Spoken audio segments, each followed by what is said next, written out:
security is one area that everybody, even opposition, agree that the governor has done well in Delta State. What is the security mandate given to you people that has ensured this much? The most important, that is the most mandates we have, is this Fulani haters problem that worries the governor so much. There were too much killing, rape. He said, go please, go and help me find out what is exactly the problem. We move, like 2-4-man squad. We move straight and went straight to the bush, leaving those people in the island. Because the problem is some part of the problem is these people at the island. So when we move, we went and meet the Fulanis, the real Fulanis in the bush. These people are what they call cattle rearers, cattle bearers. They are just kill cattle and sell. The real Fulanis that are causing this problem, they are inside the bush. We went there and meet them, bring them out from the bush, bring them to my office. I understand the language too well. Speak their language with them, sit down with them, with their leaders. I even went as far as bringing them, because the governor said, go and dialogue with these people. We don't want bloodshed. Don't kill anybody. He told the police, don't kill anybody. Bring these people together and dialogue with them. That's why it's good to have a godly governor, not a brutal governor. That said, sir, we cannot deny that there have been instances of perceived drama within, especially Asaba metropolis, like the incursion of IPOB and all of that. What was that about, and how did you manage that? You see, we managed that this IPOB problem. You see, there was a time they started demonstrating to burn things down, and we went out with Wanzi Odua and the rest of us to stop them. Even at Ibuzu Road here, they were destroying things. We stopped them. After stopping them, we explained some certain things to them that made them to, if that situation during that time of NSAS, it was very hot. But we have to go into them, stop them, bring them, call them back, talk to them to stop. That destroying things cannot help us, and which they did. Which the government was happy, because a man who doesn't want bloodshed. And we did it, and it was successful. So it would be sufficient to say that the governor's approach has always been dialogue. To finish dialogue. Dialogue doesn't want any killing. Doesn't want any blood in his hands. That aside, there have been instances of but before I go into the areas, I found some preventive measures. What are the chief areas you had such, because there were flashpoints in say Uyeli, Ela, and most other areas? What were the areas, and what were the differences? You see, there are so many differences. You see, I seized the opportunity to know so many traditional rulers. So many traditional rulers. We have made meeting with them about headers. The governor will say, go and meet them, call the farmers, call the headers. We have problem in Ela, whereby we have about 14 cows. It took us about 5 days to get them out of the place. And we have problem in Agadaba, where they killed one of the area commanders. I think we were there one day, then we saw a convoy of cars coming. After we had finished everything, settled all the problems. I even talked to Agadaba one, because I was sleeping with them inside the town there, settled the headers, settled everything. Then I think one day we were there settling some matters, then suddenly we see this Somag again. I said, it's Somag again. We just stop and say, what is happening? We told you what is happening. I said, okay, thank you. And you just move off. We settled the matter. Up to tomorrow, there's no more killing in Agadawa. We now come to even Abo. We made them. We settled it. Settled it with them. Up to tomorrow, you don't hear killings and raping in Abo. The same thing in Ila. The same thing in Ugele. The same thing in Abraka, where we have the same boundary with with Edo State. Then we have another boundary again with Patakot. They come from Patakot. They will not come from Patakot, commit the crime here and go back. We have to stop it. I thank the police commissioner then, who was very, very, very active and supportive to make sure he followed the directives of the governor. We don't want killing. We want dialogue. And we are able to get all the kidnappers. We start picking them one by one. We'll get them on camera. We'll not hand them over to the police. So many of the kidnappers, Fulani kidnappers, the bad ones, were arrested. There are some good ones. There are some bad ones. No part of Delta we didn't go. Bush, we come as far as even going to Oko, where we crossed the river with policemen who almost capsized in the river to meet about 12,000 headers in 12,000 cows, or up to 12,000 of these cows like this. They have turned that place to a city. We get the 48 hours that should leave the place. After that 48 hours we were there, they were leaving. We don't know where they come from. They turned that to a town. All these things we did it for the state, all with the power of the governor. He never sleeps. What he wants is the peace and the happiness of the individuals in the town and the public. You see, and later we'll now find out that the problem we have with these headers, these people at the city that are killing cows, they are the middlemen. They are always the middlemen between the headers and the villagers. I know them, and if they dare make any mistake to talk anything again, I will implicate all of them. What they are busy doing is, they will go to the Fulanis. When you arrest the Fulanis for committing crime, they will go there, tell the Fulanis that they will go to the police. They will collect money from the Fulanis. When they collect this money, they now go to the police. They will not give the police the money. They will start looking for a way to bail the Fulanis. That's why some of the criminals were even bailed before. Oh, but we stopped it. Then I now tell the real Fulanis, never you give any middleman money. If you have problem, go and report to the police. Villagers, if you have problem, go and report to the police. There's nothing like a middleman. We know them. They're still in Asaba here. They are not even cow. They don't kill cow. They don't have cows. But their duty is charge and bail, to go and bail a Fulani man and collect their money. Hundreds of times. One time one of them was arrested, taken to Abuja on the same offense. His business is to collect money from the Fulanis, and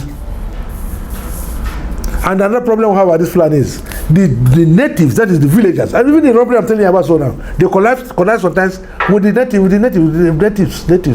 of the town. They collide with them. But we have arrested some of them where they confessed, which I think the police is aware of that. They connive with them, go and commit this crime, and come back and pretend they don't know what is happening. Let me find out all these things from the Fulanis from the bush. The ones that are taking money from them, we find out. Then what we did is, in every camp, we have so many camps here. In every camp, we have to take the leader. In every camp, take the leader. We bring them to my office here, made them to write an agreement that if anything happens in your own camp, we don't have anybody to arrest, we'll arrest you. This is why we're having peace. You don't hear they kill people again here. We come to this camp. If anything happens in this your camp, that anybody is killed or raped, we'll arrest you. Or you go and report to the police. Or if you see any bad man in your camp, report to the police or we arrest you. That is why we're having peace. And the governor tried a lot. He's pushing us. We move day and night. We move on this journey day and night. He's sponsoring us to do it. Go, don't want. He said he doesn't want any violence. He doesn't want any killing. See, that's why sometimes I look at the governor as a godly man, a peaceful man. Yes. That said, sir, regardless, there were some what we might describe as preventive measures, because we've seen instances of demolition like in Abraka, like at the bridgehead. What was those about? You see, this Abraka thing, I could remember. I was the chairman of Asaba Community Policing. There were some killings in the east, across the river. So these house people started running to this place. They started running to this place. Okowa allowed them to run to this place, and they were all accommodated here. That Abraka is not a market. Abraka is never a market. So what they did, when the run come, they now start putting their shades, because they believe that they are safe here. Putting their safe, and they leave them there. So because there's no place to take them to. Then they start selling things. They now call the place market. That place was owned by Modis. This Abruma, what do they call him? Odwa. There are some people, different people who own the land there. It's not a market. It's a living place. Then they were there. Nobody disturbed them. But later, the place turned to a dome of robbers, criminals, When they go now and rob and kidnap people, they come there to enjoy their money with the prostitutes, with shanty houses. So when all this were going on, Okowana said we should go and advise these people to stop, to bring out the criminals among them. We went there. We talked to them that you people should stop allowing criminals to stay with you. Report any other criminal you see there. We did it for more than 10 times. So when you now get to the neck of the governor, we find out that that place has not turned to dome of thieves. People from the Niger, the Fulanis, all sort of people that turned that place to dome of thieves. Then we now go there. The governor said, go there and make this people realize that this place is not a market. We'll go there, we'll talk to them, we'll not demolish the whole shanties where the prostitutes are staying. Not even the other shanties people are living. After demolishing the whole shanties, the prostitutes are staying. In 2 days' time, they now come back to the main houses that them are staying. It's not a residence. Nobody built any block house there. It's just zinc houses and all those things. Then we say no. That the best thing we will do is to demolish the whole place. Then the governor said, if you demolish this place, please get a place and send these people to. That is where we take them to Oko. They will now go to Oko, get a place, and send them there. And when the demolition was going on, I did it. I did the demolition. When the demolition was going on, some people were running away with guns, with their boats. All these criminals from the east, criminals from different places, we are running away with. We saw some people running away with guns. You cannot pursue somebody with gun. The police tried their best. They tried to do their best there, and it was a terrible thing. It took us 7 days to make sure we cleared the whole of that place, and that place was very quiet. Then now we start the process of relocating the people there, which is not even our duty. It's not the duty of the government, because that place is not a market. Then governor said relocate them to a nice place for them to stay.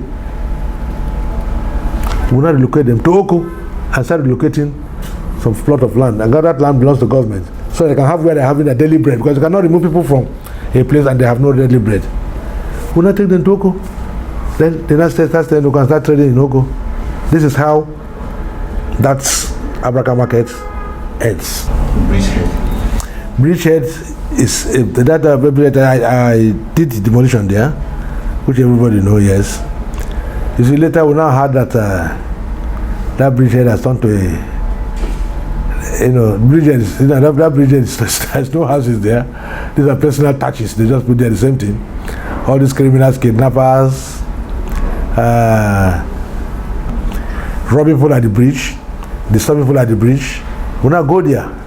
When we get there, we give them 2 weeks that all the touched houses will be removed from there, so that we can have peace in the town. Without removing that bridge, by now, as I should have been invaded by bad criminals. But that has turned to their base. I went into there. I know what I saw. I know what I suffered. I demolished the whole thing and cleared the whole place. What we saw was terrible. There we know that some of them have speedboats. They go there and commit crime in the east. They come there, turn to their rendezvous. They go, they carry boat to the east in the night. In the morning, they come back and turn to the rendezvous. They will now have to clear the whole place and open it. That is one thing that gives us what they call peaceful mind in this our Delta State capital. If not so, they should have turned this Delta State capital to something else. All right, sir. Regardless, the areas that was being like the Abraka, where they had the Abraka market, there was issue of reallocation of those lands that you said were owned by individuals to being sold out to other businessmen. Are you aware of that? No. What I only know is, you see, this is some certain things you should be investigating properly before you just come out with. Okowa is too much for such a thing. Some people will be saying Okowa said they should go and sell the land. It's a lie. It's a lie. Just call a kettle a bad name and do anything like with it. After we finish the job there, do you know that Okowa compensated those who claim they have a property there? They were fully compensated. Not all governors will do that. By now they should have been on the queue for compensation. He makes sure he compensated those people who are genuinely owners of some properties there. as they claimed, without even making some further investigation. He compensated all of them. And I don't know what is happening there now. What I know, I did the job the governor wanted us to do, we did the finish, and I go. So any other thing that's happening there, as I'm concerned, is they were all compensated. So if they give it to another individual businessman, that is not my business. I don't know, because the governor has the right, the government has the right to allocate a place that is empty to a very good industries, or I'm not aware. But anybody tells you the governor did, they're just talking rubbish. Before I let you go, you cannot deny that you're a politician and a very big stakeholder in politics, specifically in Oshimili South and other parts of Delta North. How do you see 2023 playing out? You see now, I think one time people interviewed me, I just tell the people, see, 2023, you see, there's one important thing we should realize among ourselves. I will say, I will be frank with you. You see, Okowa, definitely you should know, that man is a godly man. You see, when some people are talking some rubbish about him, I just look at them and laugh. That man made us to see the dividend of democracy as far as the state is concerned. He made no local government he did not touch in his development. No local government. So if he's going to vice presidency and they have problem with Wike and all the rest of them, they're all selfish ends. You understand me now? If he goes there and God says he must be the vice president, he will be the vice president. Nobody can stop it. Not all this talk. Some of them that are calling P2B now will not even vote for P2B. Some of them even have no this PVC you're talking about so now. They will just hear P2B, they will just come out come from the rivers, some fishermen, everybody will come out and start shouting. When the time comes, but I pray, as far as the state is concerned, PDP owns this state. Anywhere the governor goes, as far as I'm concerned, me and my group are following him. Ask me why. My reason is, the man has done very, very well. I'm not telling you because he says, I'm a contented businessman. Is it not my office you have? I own this company. It's my company you are, and this is not government office. This is my company, this is my plaza. I own this plaza. It's an exotic plaza. I built it, I own it. I own it even before I become the SSA. But I'm telling you till tomorrow that what this man has done for us in this state, one day we will cry and say, where is Okowa? We need Okowa. You see, we are just playing ourselves. People are talking rubbish because of politics. But don't forget yesterday. I'm not saying it. I'm not interested. I don't make money from them or anything. But I'm not saying it because he is Okowa. He made me SSA. SSA is what? I'm bigger than SSA. I'm bigger than SSA. I own this plaza and more properties. I'm bigger than SSA. I'm riding good cars before I become SSA, living in beautiful homes. But I decided to help him with our security, and I did it to the last. That's why I gave one warning. Say, any of these people I'm challenging that they used to go and take money from Fulanis, make any noise to challenge me, I will implicate them, because I know all of them. I know how to collect the money from the Fulanis. You can't be collecting money from Fulanis and they'll be killing our people. It's not good. Raping your sister, raping your wife. So you go and collect money, say you are going to settle for life. What are you settling? But thank God I've stopped it. If you watch since I'm on board, I'm on board. You don't hear about killing again, raping. No. Even in Lokowa's town, it's northeast. I was there. Okowa's father even made food for us to eat before God and man. So they should cook food for us. We were there with him, make meeting. May his soul rest in peace. Another godly and peaceful man. Cook food for us. Doesn't feel too big. We sat down, we eat. After eating, we'll do meeting. You see, I don't know, we should stop it. These people going there to say they are Fulani people. They are not Fulani people. These Métis or these Métis people claim Métis and stuff. They are not Fulani people. They are all hustlers. They go to hustle the Fulanis. They grow big on them. And we're creating problem for us. You can't just go there and create problem for people in the farm, then come out tomorrow, so you want to settle matter. What? And if it doesn't take time, I will measure his name one day. I will call for a press conference and measure his name so that they will stop him. He has been arrested so many times. You go to the Fulanis and collect money, and you'll be spoiling the police name. Now Fulanis who have problem, they go to the police and report. That's what they're doing now. All right, sir. That said, you talked about Okowa. We cannot deny that the gubernatorial election in Delta State is a hot one. How do you see it playing out? Whether hot or no hot, we will all come out. And anybody who did not come out to help our own people and we know him, he's planning to be a PDP man, we're going to drag him out from his house. You can't sit down here. Everybody should come out and come to the field. Go and campaign, house to house. Bring out people you can bring out to come and campaign. If you're a PDP man, I've been in my houses. I know so many of them. I know some pretenders going up and down. I know what I'm doing. I'm gathering my own group, and I'm gathering them for Kowa. Even self to don't win, but if this one votes, I struggle for him. I will thank him for what he has done for the state. He made us today in Asaba to know what they call to the dividend of democracy. And any Asaba man who say that Kowa is this, just I think he's just been ungrateful. Thank you so much, sir. We look forward to having more of this engagement with you as the politics of 2023 draws close. Thank you, sir. Thank God. Well, but we do come rain, come sun, PDP all the way.